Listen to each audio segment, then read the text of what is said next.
Olá, gente, tudo bem com vocês? Estamos começando mais um programa top e hoje, com a presença ilustre, temos uma surpresa para vocês. Vocês estão preparados? Primeiramente, quero agradecer o carinho de vocês no Instagram, no YouTube. Muito obrigada na audiência aqui ao vivo. Muito obrigada a todos que estão assistindo. E hoje a surpresa é: vamos receber Lipe Vasconcelos cantando seu hit Eita Menina! Solta o som, Lipe! É com você, querido! Eita menina, tua alegria me contagia. Quando você passou, parou pra te espiar. Da sua voz eu ouço já a melodia. Eita menina, será que a gente pode combinar? Aquele café bom da matina, depois de uma noite inteira na harmonia.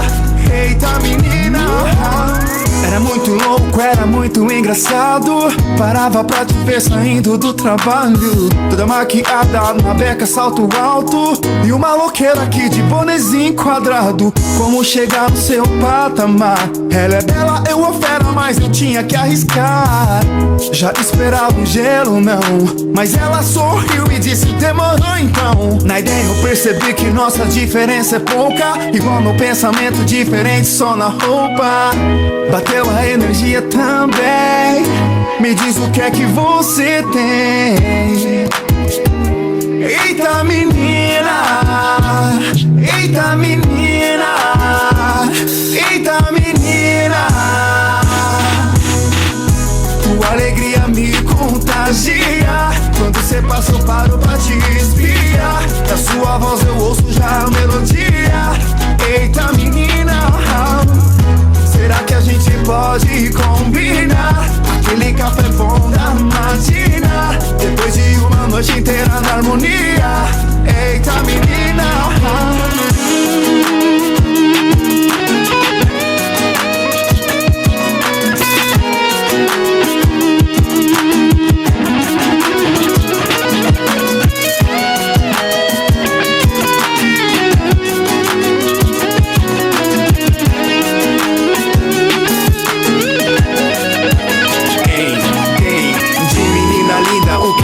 você tem um sorriso tão bonito, lindo coração também. Ela gosta de ler, bora eu leio contigo. E se eu arrumo um rolê, ela bagunça comigo. Ela falou sábado é caminhada, que tal? Mas domingo fechou, é churrasquinho no quintal. Não importa onde, eu só quero estar com você, pois aconteceu aquilo que eu pagava pra ver. Encontrar uma pessoa que eu quisesse viver toda a minha vida, me casar e até fazer um bebê. E quando eu deito pra dormir eu não consigo esquecer o teu sorriso, tua alegria, jeito bom de viver. Eita menina, tua alegria contagia, a tua voz é melodia. Vamos viver essa harmonia, vem. Tua alegria me contagia. Quando você passou, parou pra te espiar. Da sua voz eu ouço já a melodia. Eita menina, será que a gente pode combinar? Aquele café bom da matina, depois de uma noite inteira na harmonia. Eita menina, tua alegria me contagia. Quando você passou, parou pra te espiar. Na sua voz eu ouço já a melodia. Eita menina, será que a gente pode combinar? Aquele café bom da matina, depois de uma noite inteira na harmonia. Eita menina, eita menina, eita menina, eita menina. É isso aí, Lipe Vasconcelos! Não falei que tinha surpresa hoje, gente, no programa? O Lipe é cantor, pra quem não sabe. Tem esse hit, Eita Menina, e você encontra esse hit no YouTube, em todas as plataformas digitais, Spotify, todas as plataformas digitais, Deezer, estão disponíveis, tá bom? YouTube, né, Lipe? Também. Tá certo, Lipe. Obrigada. Pode se sentar no seu cantinho. Mas não é só isso não. Hoje nós temos um convidado especial que vai trazer muito conteúdo pra gente, que é o Eduardo Campos. Seja bem-vindo, Eduardo. Tudo bom com você?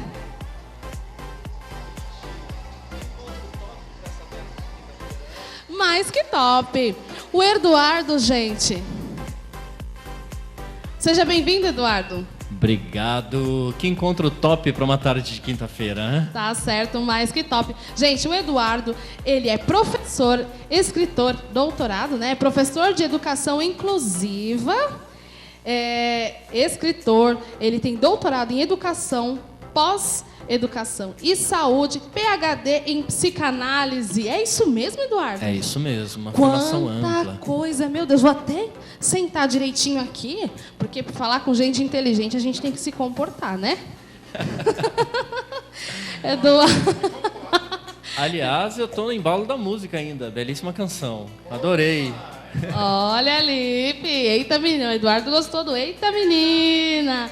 Realmente é muito gostosa de ouvir, de dançar, enfim. Eduardo, sinta-se à vontade, você está em casa. E vocês também, pessoal, sintam-se à vontade. Começou o programa top, pega a sua caneca de café, de chá, de refrigerante, de cerveja, do que você quiser. Sinta-se à vontade, pega pipoca, sanduíche, pastel. O que mais, Lipe, que pode pegar para comer, para assistir o programa top? O salgadinho. Obrigado. O salgadinho. Pega o que você quiser, senta e bora curtir, que hoje a tarde é nossa. Eduardo, você... fala um pouquinho de você pra gente, para as pessoas te conhecerem que estão assistindo. Atualmente eu sou professor universitário, né? Trabalhei muitos anos como professor na rede pública estadual e sempre me dediquei aí à denominada educação inclusiva e à inclusão social. E, na atualidade, eu desenvolvo pesquisa, dou palestras, publico livros sobre educação inclusiva. Sempre esse tema. Resumindo, um gênio da educação inclusiva, né? Nós temos o Einstein, que está aqui no meu programa. Ele voltou no tempo e veio com o nome de Eduardo Campos. Eu vi o currículo dele e fiquei com vergonha. Eu falei para ele. Eu que já fiz bastante curso técnico também, eu falei, gente, eu não sou ninguém. Você fez curso técnico, Lipe? Eu fiz alguns cursos técnicos, eu tenho que falar, peraí. Eu fiz curso técnico de eletrônica já fiz pelo Senac. Eu já fiz curso técnico de enfermagem, não parece, mas eu já fiz enfermagem. Eu já fiz curso técnico de construção civil em drywall. Nossa! Já fiz. Já fiz curso de comédia com a Nath Santana. Comigo? Claro. Detalhe, 24 horas por dia, porque na pandemia é 24 horas de curso. É isso aí. Eduardo, e assim, você faz educação inclusiva, você é professor. Qual a importância da educação e a socialização da criança dentro e fora das escolas? Você que já está por dentro de tudo que está acontecendo aí, né? Teve a pandemia, muitas crianças tiveram aulas online e para muitas foi prejudicial, né? Para outras nem tanto. Mas assim, qual é a importância disso? Da educação presencial ou da educação dentro e fora das escolas? Na verdade, o processo educacional escolarizado permite que a criança não só socialize, né, o seu conhecimento, mas também tenha um conhecimento sistematizado. Aquilo que foi cientificamente produzido ao longo da história, a criança ela tem possibilidade de adquirir e desenvolver as suas habilidades a partir desse conhecimento. Olha só que interessante, meu Deus, não sabia. Então, assim, você acha que, vamos supor, porque já existe o ensino à distância nos Estados Unidos, por exemplo, né? Aqui no Brasil não é tanto, inclusive algumas crianças, antes da pandemia, que queriam fazer esse ensino à distância, tiveram problemas, né?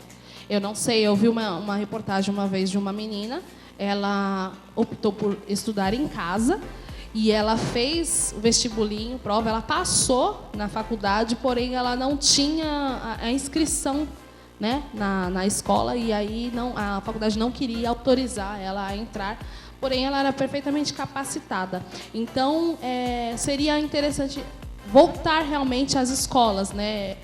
Na verdade, assim, o ensino de homeschool, que seria a educação em casa dada pela família ou por alguém contratado, funciona em alguns países, Mas a gente tem que pensar do ponto de vista psicanalítico que o ser humano é um ser social. E não é só o conhecimento científico e sistematizado que a gente passa para o ser humano. Ele pode se tornar um ser humano muito endurecido, embora isso não seja uma regra. Mas o contato social permite que você consiga divergir os valores e repensar a sua estrutura. Então, falar com o outro, quando esse outro discorda da minha opinião, me ensina também de que eu não sou único, que esse pensamento não é único, mas existe diversidade. Que houve o problema na pandemia, né? As pessoas se tornaram muito ali julgadores, né? Não sei se está correta essa palavra, julgadores da internet, porque se escondiam aquilo, não socializavam, se escondiam aquilo no computador, atrás de um celular, e não socializava, e a pessoa se engessava.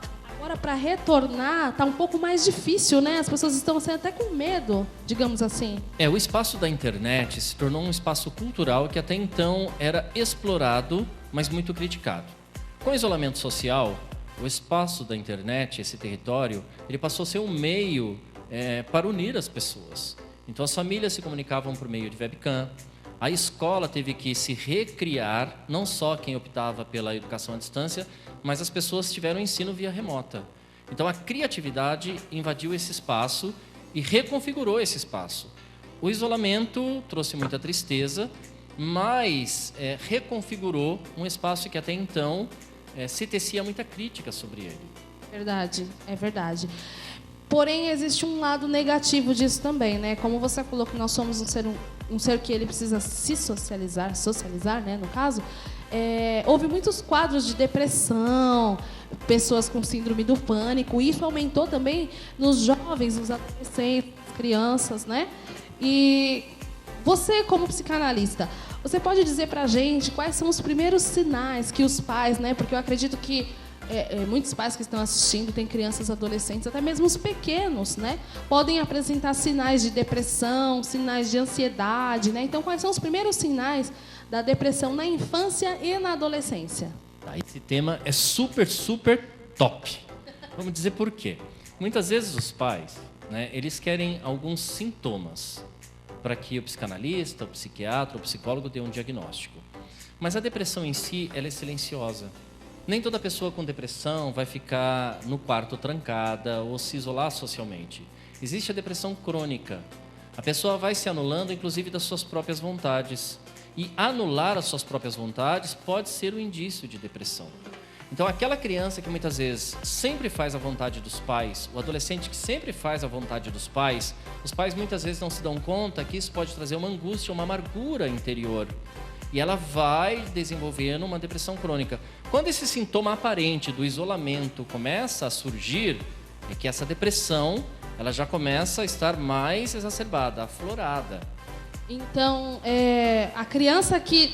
Não é quer dizer assim, o sempre bonzinho, aquela criança que aceita tudo, não questiona nada, pode-se começar a observar, né? E muitas vezes os pais acreditam que estão educando, mas eles podem estar tendo uma postura extremamente autoritária, anulando a subjetividade e a autonomia dessa criança que, antes de ser criança e adolescente, é um ser humano.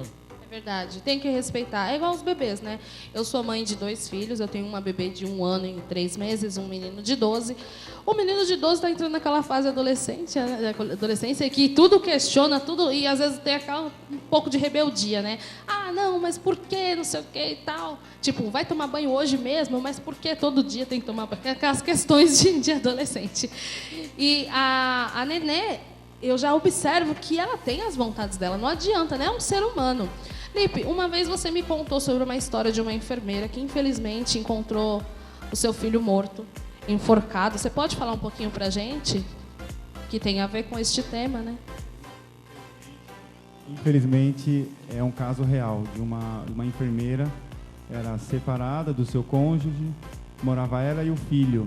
E o filho dela sempre falava: mãe, a gente pode conversar hoje? E ela vivia correndo para trabalhar, porque vida da enfermagem, os enfermeiros, auxiliares, técnicos, enfermeiros, muitos não têm vida, porque muitos também estão em 2 empregos, ou seja, correndo de segunda a segunda, sem folga.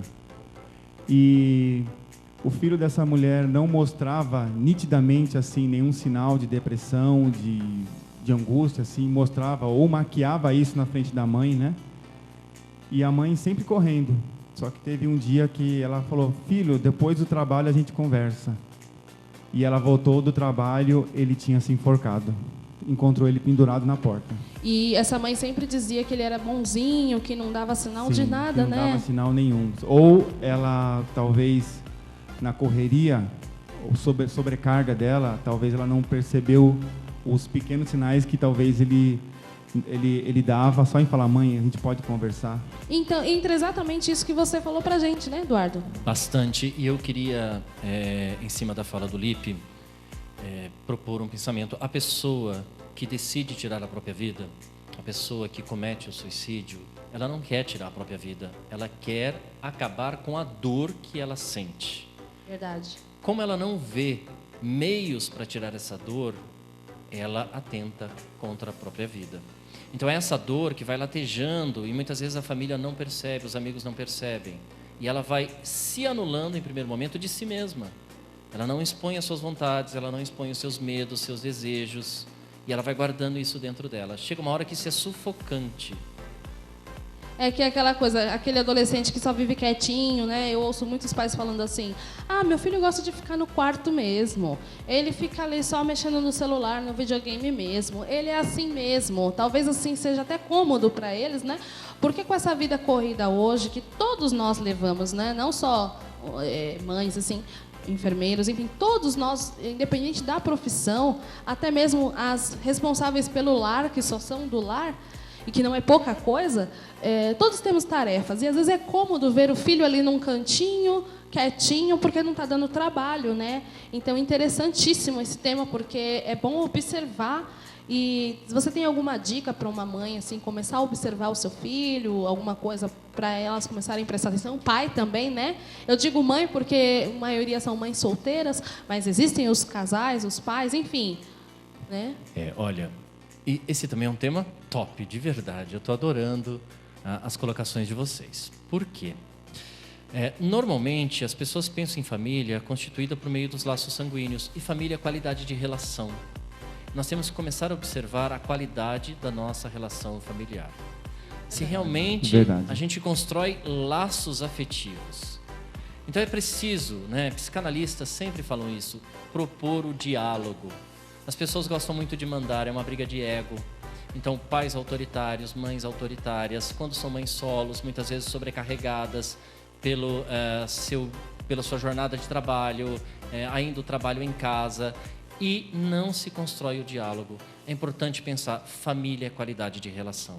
É preciso que a instrução venha pelo diálogo. E diálogo se estabelece entre duas pessoas ou mais. Diálogo.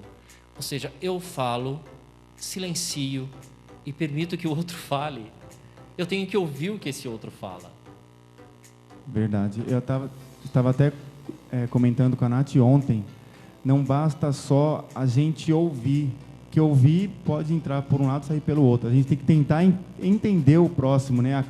E muitas vezes o próximo está na nossa casa. É interessante isso, porque muitas vezes a gente quer ajudar todo mundo, só que esquece fora, né? Todo mundo de fora e todo dentro. mundo de fora, e de dentro a gente não consegue ajudar. Inclusive essa mãe que não conseguiu ajudar o próprio filho, e ela estava lá em 2 hospitais, né? Na correria de 2 hospitais, ajudando centenas de pessoas. Verdade. Você sabe que sobre isso é muito significativo que os pais sempre digam aos filhos. Porque muitas vezes aquilo que o filho propõe para os pais não entendem. Mas seria significativo que os pais dissessem: eu não entendo o que você está me falando, mas eu aceito. E a partir da aceitação, eu construo com meu filho uma outra proposta. Isso é difícil, né? Porque difícil. Para os pais reconhecer, eu errei, eu entendo, parece que você está baixando a guarda. Talvez os pais, como antigamente era, né? Você tem que se impor respeito. O respeito, ao meu ver, não é impondo, e sim se conquistando, né? Então, respeito não é se impor respeito, é conquistar o respeito, é a admiração, né?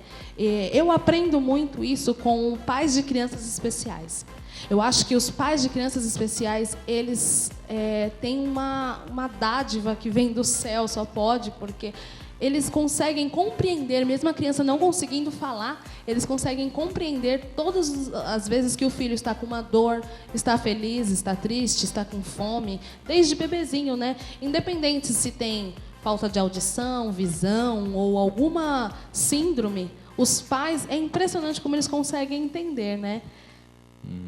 Você sabe que existe uma linguagem que é universal, que é a linguagem do amor e do afeto, né? Então é muito interessante quando a gente pensa, essa criança não fala direito, essa criança é isso, e a gente vai construir uma série de sintomas clínicos, como dislexia, descalculia, disfonia, né? E isso, na verdade, é importante de ser tratado, claro que é do ponto de vista científico e clínico, mas existe algo que é de suma importância. Eu tive uma aluna na pedagogia que o filho dela era um ser humano Down. E eu não gosto de usar o termo síndrome de Down. Era um ser humano Down porque essa era uma característica atribuída àquele grupo social. E ele fazia inúmeras terapias, equinoterapia, fisioterapia e terapia. E um dia eu falei para ela, o que sobra para você viver com o seu filho? Verdade. Ela disse, eu e meu marido não temos tempo. Eu falei, então leva teu filho para a praia. Porque está faltando convívio, qualidade de relação. Eu lembro que ela chorou, mas ela entendeu. Depois de uns meses, ela se aproximou de mim e falou assim, professor, deu certo. Olha que... Nossa, é demais. As pessoas isso, ficam né? preocupadas tanto de normatizar e normalizar o ser humano e se esquece que esse ser humano é dotado de subjetividade e autonomia. E se eu respeito essa autonomia, é isso que a gente chama de educação inclusiva, que incluir não é trazer o outro para o meu meio cultural, mas é compreender esse outro como legítimo outro, como ele é. Respeitar o Show espaço, de bola, né? que isso. Demais, né? Mas, Posso fazer uma pergunta? claro, fica à Deve. vontade. Explica para as pessoas, eu acho que eu tive esse negócio aí, descalculia. Explica para a gente aí. Então, a descalculia são pessoas que apresentam, no decorrer do seu desenvolvimento escolar, né, dificuldades de operar matematicamente o seu pensamento. Ah, então eu tenho As descalculia. pessoas Não é que possível vê isso, os números gente. tudo embaralhado, vê uma continha às vezes simples, né? E acha, meu Deus, como é que eu vou fazer? Eu achava que eu tinha, minha mãe teve que pagar, minha mãe pobre, a gente comia carcaça de frango com chuchu e teve que pagar. Come o quê, Lipe? Fala de novo. Carcaça de frango com chuchu. Cacaça? É, os restos do frango. Ah, meu Deus do céu. Tá vendo? Gente rica não passa por isso. Só os pobres. Aí minha mãe teve que pagar uma menina para me explicar matemática, que eu olhava aqueles números ali e começava a se mexer. Só que se mexer pro negativo, nunca achava resultado. Nunca Eu falei era assim, saldo gente, positivo. Será que eu sou diferente? Eu ficava com medo de Tá mesmo. de óculos, tá vesgo. Aí depois eu aprendi, depois dela ter pago a menina, minha mãe tirou onde não tinha, né? E pagou. Mas você sabe que você falou da descalculia na escola, e é interessante pensar, né? A descalculia em si é algo que pode ser um problema se você supervalorizar. Por quê? Quando você atravessa uma rua, quando você enche um copo com água, o seu cérebro está processando quantidade, a matemática, a distância. Isso é matemática. Então, na prática, o seu cérebro opera a matemática. O que ele tem dificuldade é de transformar essas operações matemáticas, né, em equações, em signos matemáticos. Ela é apresentada em nível social a partir desse não desenvolvimento de habilidade, e se torna sério quando isso provoca na pessoa um problema de relacionamento com ela, dela para com as outras pessoas. Aí isso precisa ter uma atenção mais séria. E aí isso, na pandemia, veio agravando bastante também, né? Porque o relacionamento já é complicado entre as pessoas. E na pandemia houve o isolamento, né? E então, Eduardo, assim, qual é a recomendação que você tem para os pais que o filho sofre de descalculia ou qualquer outra síndrome ou qualquer outra dificuldade, né, de socialização, de cálculo, de aprendizado? Qual é, assim, uma recomendação que você tem para os pais para o ensino à distância? O que eles podem fazer para melhorar, ajudar esta criança, esse adolescente nessa fase? Na atualidade, eu oriento mestrado e doutorado, então eu tenho contato com pesquisas extremamente atuais, produzidas na universidade, na qual sou professor visitante. E durante o isolamento social, o que os professores com os quais eu tive contato mais reclamaram foi que não havia meios de se trabalhar com crianças surdas, cegas, pessoas com dislexia, descalculia. Por quê? O isolamento cobrou que os professores trabalhassem via remota, à distância, mas ainda não tinha a instrumentalização necessária para se trabalhar com a diversidade. Porque como vai fazer? Existem os telefones que atendem essa necessidade. Porém, um notebook, um celular, só sendo da pessoa mesmo. Mas... E a gente tem que pensar nas diferenças socioeconômicas do nosso país, em que muitas pessoas não têm acesso à internet ainda, então não tiveram ensino via remota, porque havia um meio impossibilitador. Claro, e aí foi devastador. Hoje os dados realmente que falam que o aprendizado das crianças estão 70% menos... como é que eu posso dizer, colocar aqui? As crianças estão 70% aprenderam menos, né, do que desenvoluída. Isso, né? Retrocedeu. Isso, retrocederam. Mas a gente tem que pensar também que existe um fator interessante em nível de tecnologia. As crianças dessa geração, elas já operam cognitivamente, né? A inteligência, que é interleger, ler o seu eu interior, sobre tudo aquilo que ela vai aprendendo. Quando se trata de tecnologia, elas manuseiam a tecnologia sem precisar ler instrução. O nosso envolvimento com a tecnologia é a partir da instrução. Das crianças não, elas pegam o celular e começam a descobrir.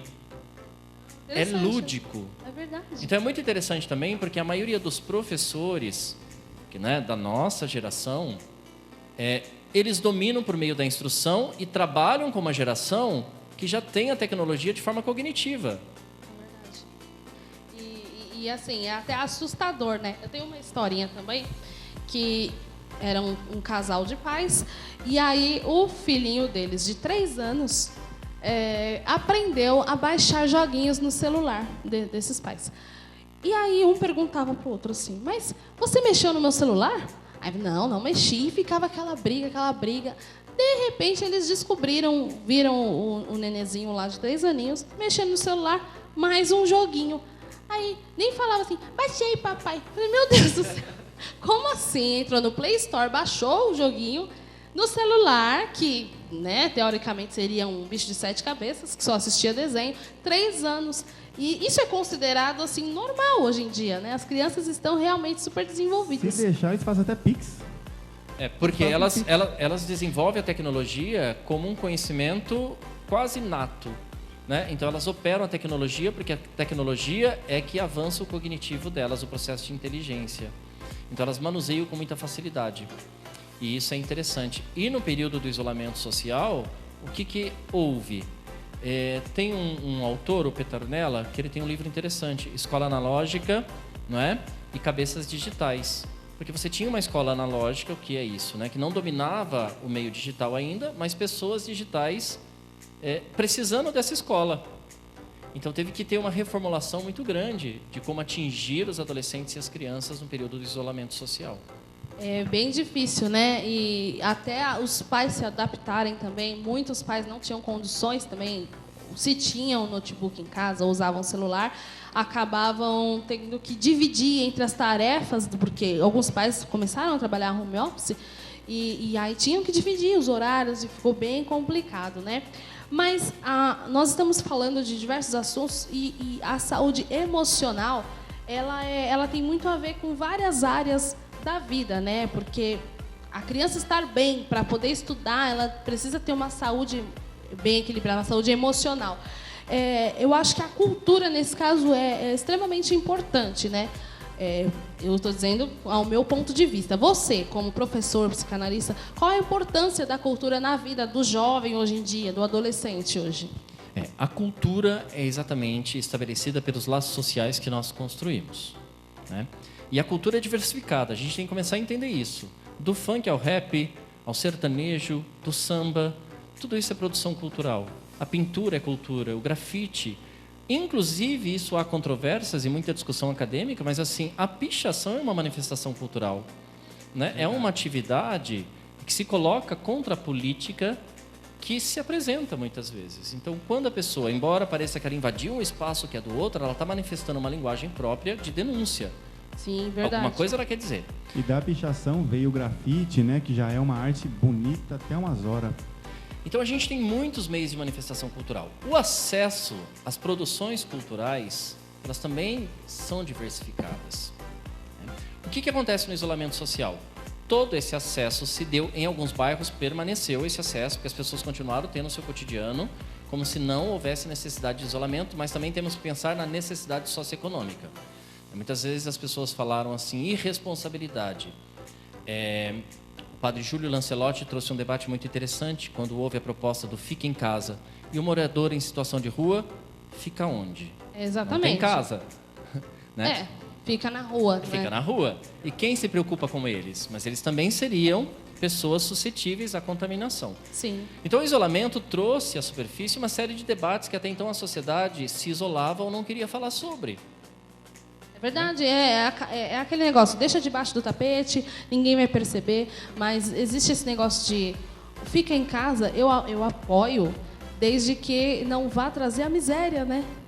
A gente, um assunto tão amplo, porque a gente precisa pensar na condição do outro, né? Hoje em dia as pessoas pensam muito no seu próprio umbigo, mas até onde eu posso manifestar essa opinião, mas o outro precisa comer.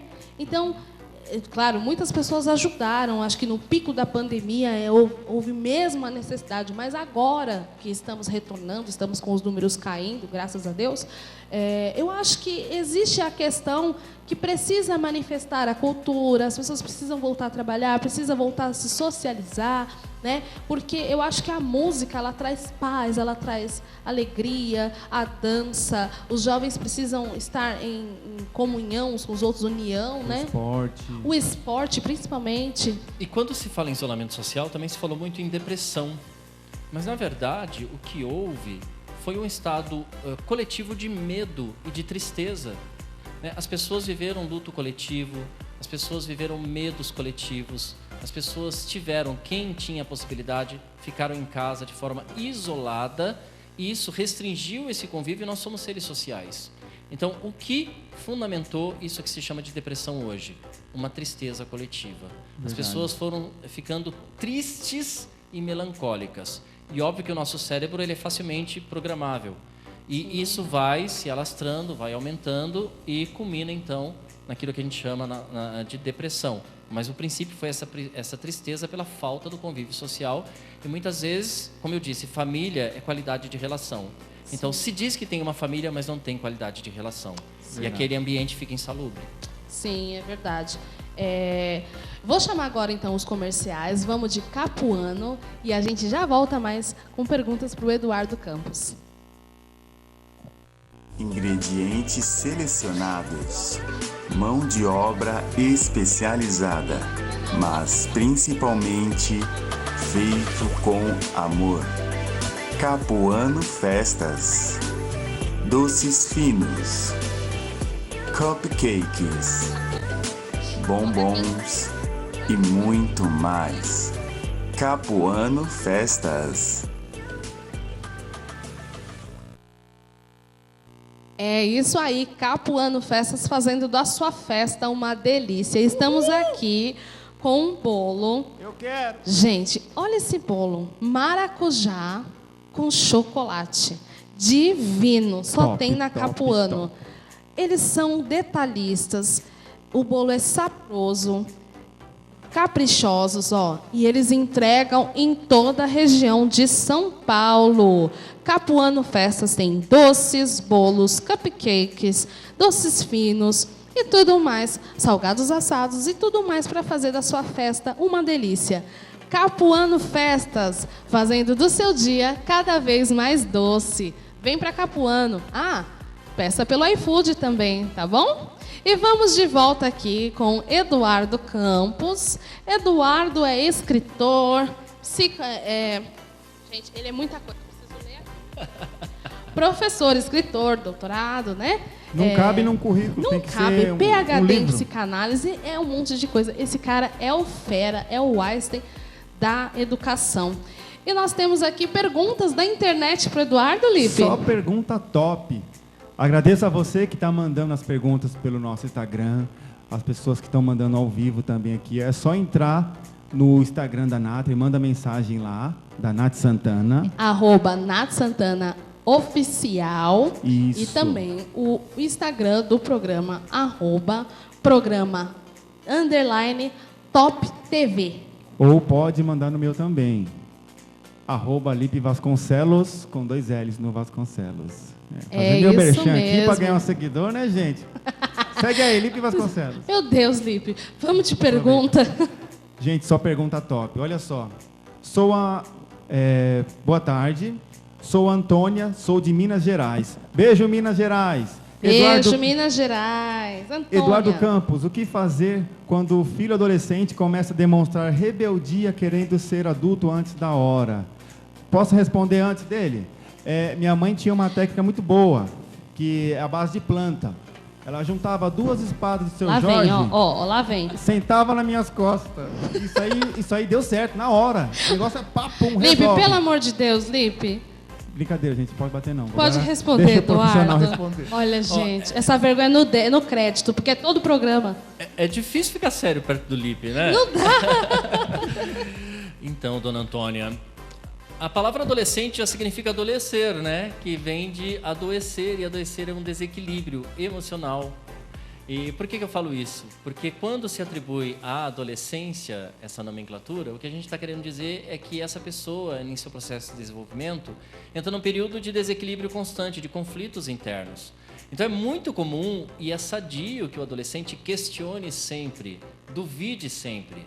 Agora, existem questionamentos que a gente precisa tolerar e compreender. Se o questionamento foi em relação à fé religiosa, à sexualidade, entre outras coisas, como profissão a ser escolhida, isso precisa ser dialogado. O que não pode é ter falta de respeito na relação pai-filho, mãe-filho. Compreende? Desrespeito é diferente da pessoa ficar inquieta. Próxima pergunta. Jéssica Oliveira, de São Paulo. Eduardo, o que fazer... Um beijo, Jéssica. Perdão, o que dizer para os pais que querem que os filhos sigam a mesma carreira deles? Olha só que pergunta interessante. E pelo jeito é uma jovem, né? Não só pelo nome, Jéssica, mas pelo tipo de pergunta. O que fazer, o que dizer para os pais que querem que os filhos sigam a mesma carreira deles? Talvez ela está passando por isso, hein? E não sabe como falar, não, né? Não sabe como falar. Eu conheço muita gente que está infeliz na sua profissão, inclusive médicos, que não estão felizes na profissão que está, porque seguiu por causa dos pais. Então, Jéssica, muitas vezes os pais, eles acreditam que o filho seguindo a carreira que eles escolheram, isso trará uma estabilidade econômica, né? E normalmente, no nosso sistema capitalista, o que mais preocupa os pais é a estabilidade econômica. Nós deveríamos sim fazer o exercício de nos preocuparmos com a estabilidade emocional e afetiva das pessoas. Nós somos afeto, né? E eu gosto muito de um teórico chamado Henri Vallon. Afeto é a capacidade de afetar biologicamente esse organismo a ponto de fazer nele transformações significativas. O afeto pode ser positivo ou negativo. Se eu beijo o teu rosto, eu estou dando um afeto positivo. Se eu te dou um tapa, um afeto negativo, porque Verdade. eu provoco dor. Verdade. Né? Então a preocupação deveria ser com os afetos, mas existe sim. Só que o pai que quer que o filho siga a carreira dele, a mãe que quer que o filho reproduza essa carreira, tem uma atitude autoritária. Por isso que eu falo, qualidade de relação e diálogo. Se você escolher a sua carreira com felicidade, você vai ser um ser humano realizado. Verdade. Verdade, com certeza. E tem muitos, até crianças que desde pequeno seguem o mesmo pensamento até a fase adulta e não muda, né? Ele quer fazer aquela profissão, quer ser um exemplo bailarina, ou quer ser médico, realmente a pessoa que quer, ela não muda de ideia, né? Não é uma pessoa que fica oscilando, né? Existem Legal. profissões que são descaracterizadas e desvalorizadas até pela própria literatura, né? Quando a gente pensa na história da cigarra e a formiga trabalhava, labutava, e a cigarra tocava e cantava. Como se tocar e cantar não fosse uma profissão digna. É, verdade. E a própria história, né, vai condená-la por fazer isso. E isso se reproduz na nossa sociedade. Quer dizer, ambas trabalhavam. Enquanto as formigas trabalhavam, labutavam, a cigarra também trabalhava produzindo fazendo arte. seu showzinho ali, gente. Tava feliz da vida, tocando, desenvolvendo seus dons, seus talentos, né? Como se o músico não valesse nada. É verdade. Isso fica enraizado na nossa sociedade. É verdade. Precisamos repensar nas cantigas, nas historinhas. Vamos reformular isso aí, né, para nossas crianças, né? Lipe, para encerrar, a última pergunta, que eu quero falar sobre esses livros maravilhosos que o nosso professor Eduardo trouxe aqui para gente. Certo. Qual a sua opinião sobre o excesso do uso do celular na adolescência? Quem mandou essa pergunta foi a Maria Clara, de São Paulo. Porque na adolescência é muito complicado, né? Porque até para sair da rede social, o jovem ele faz um conflito com ele mesmo. Quando ele vai apagar a rede social, ele fala assim, eu vou apagar a rede social. Aí ele posta primeiro que vai apagar. Gente, eu vou apagar minha rede social. Aí, ao invés de apagar, ele fala assim, daqui a pouco eu vou ver se alguém curtiu. Se alguém comentou. Aí um monte de curtida, porque ele ia apagar a rede social. Eu falei, pronto, agora não vou apagar mais. Caraca, ninguém curtiu, eu não vou apagar agora não também. Eu vou esperar mais um pouco, depois eu apago. Ninguém curtiu. Não, vem um monte de curtida dizendo que apaga. E os comentários. Aí ele, agora eu não apago mais. Não, ele fica chateado. Será que todo mundo quer que eu apague mesmo? Não sou nada pra ninguém? Gente, não, aí ele mesmo causa problema e não sabe resolver depois, né? É uma coisa doida. Olha, todo excesso representa uma falta interior. Então, se existe o excesso do uso de rede social, ou muitas horas na internet, ou no game, isso mostra uma falta, uma ausência interior muito grande. Volto a chamar a atenção, né? Família é qualidade de relação. Se eu não produzo essa qualidade significativa, irão existir faltas. E a pessoa vai sanar isso de alguma forma, e muitas vezes por meio das redes sociais. A rede social fez algo que eu acho muito perigoso do ponto de vista psicanalítico. Ela banalizou o sentido da palavra amigo. Né? Então você convida alguém a ter um amigo. Amigo vem de ama-te ego, é amar o outro como a si mesmo. O amigo é um laço construído com o tempo, com a intensidade da relação e com o respeito. Então não é qualquer pessoa que é seu amigo. Pode ser conhecido, pode ser colega, pode ser amigo. Eu tenho essa missão de ser amigo da minha mãe, do meu pai, dos meus irmãos, do esposo, da esposa, dos filhos também, porque a amizade fortalece o laço. E o amigo externo é algo que se constrói com o tempo, de forma verdadeira. E os jovens não entendem isso hoje em dia, né? Posso falar um negócio rapidinho? Quando eu tinha 15 anos, eu falei pra minha mãe, agora eu tenho 15 anos, eu tenho que ter minha liberdade. Se eu chegasse depois das 10, minha mãe me arrancava... Acho que se eu fosse sua mãe, olha, te deixava de castigo todo dia. Beijo, mãe. Te amo, mãe. Se eu chegasse depois das 10, eu tomava um couro. Porque de preocupação, que a rua era já perigoso, né? Sua mãe é... Aí uma vez eu falei, não, eu quero minha liberdade, tenho 15 anos já, eu já consigo ir e vir na hora que eu quiser, porque eu sei o caminho, mãe. Ela falou assim, tá bom, vou deixar. Aí uma vez eu fiz um teste, eu cheguei 10h30, não falou nada. Dia seguinte eu cheguei 10h50. Depois 2 dias eu cheguei 11h30. No último dia eu cheguei meia-noite. Aí nesse último dia, eu falei, caraca, minha mãe não vai falar nada? Será que ela não gosta mais de mim? Tá vendo? Eu falei, gente, mãe, não pode, você não sabe onde eu tava. É meia-noite já. Aí eu falei assim, tá bom, vou chegar às 10. Pode dizer, amanhã vou voltar a chegar às 10. Porque o jovem tem essa dor de chamar atenção, mas às vezes é carência, né? Eu acho que eu era carente. É verdade. Olha, se eu fosse a mãe do Lipe, olha, mãe do Lipe, você é uma santa, viu? Parabéns. Parabéns por ter criado esse menino tão assim. Eduardo, eu quero agradecer imensamente. Se eu pudesse, eu passava o dia aqui conversando com você, porque é um papo gostoso, um papo sabido, como dizem, né? Os caipiras, um papo sabido. Então, assim, eu amei te receber no nosso programa. O Eduardo Campos, ele é escritor, tá? Eu quero mostrar aqui, ó, o livro dele. João, o Peão e a Menina Manu. A Princesa dos Olhos de Jabuticaba, de Eduardo Campos. Temos também aqui o outro exemplar do Eduardo. Tá bom, gente? Vai estar disponível aqui para vocês. Outro exemplar, Arte, Educação, Concepções. Outro exemplar de Eduardo, Comunicação Inclusiva. E esse último livro aqui, ainda tem mais um, né, Eduardo? Foram lançados mais 2 agora no final do ano, mas ainda está em processo de editoração, no sentido de estar na gráfica, saindo aí do forno. Não tinha um exemplar para trazer. E se alguém, se você me permite, Nath, quiser adquirir o livro direto com o autor, 011-99328-9399 pelo WhatsApp. Tá bom? Perfeito! E eu tenho uma super novidade aqui para vocês. O Eduardo vai sortear esses livros aqui para os telespectadores do programa Top. Então, nós vamos fazer uma enquete lá no Instagram. Amanhã será sorteado. É só você escrever "Eu quero Eduardo". E aí, a pessoa que escrever, nós vamos fazer uma listinha, todo sorteio bonitinho, certinho, vai ganhar, cada um vai ganhar um exemplar aqui do Eduardo Campos, tá bom? E depois vai postar a foto com o exemplar que nós vamos enviar, enfim.